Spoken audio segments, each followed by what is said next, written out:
And as the 2000s wore on, a quiet anger started to build. People knew the game was rigged. They just didn't have the words for it yet. But then came the spark, the crash of 2008, and with it, the first real signs that this entire global fantasy was already starting to fall apart. By 2008, the cracks in globalism were no longer subtle. They were everywhere, and they were getting harder to ignore. The financial system collapsed under the weight of global leverage.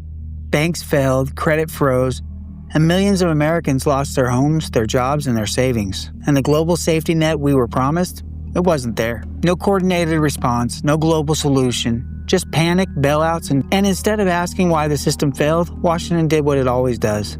They acted like nothing happened. The truth is, globalism depends on smooth seas, stable governments, reliable shipping, cheap energy. But the moment something goes wrong, the entire machine locks up. Shipping stalled, demand collapsed, and suddenly Americans realized we don't make anything anymore. We couldn't produce masks, we couldn't make microchips, we couldn't even manufacture our own medicine, because nearly all of it came from China and India. That wasn't just a supply chain issue.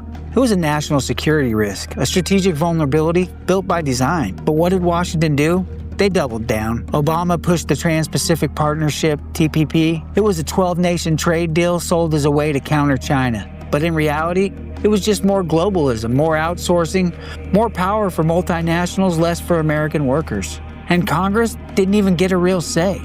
It was fast-tracked behind closed doors. The elites kept selling free trade like it was a religion.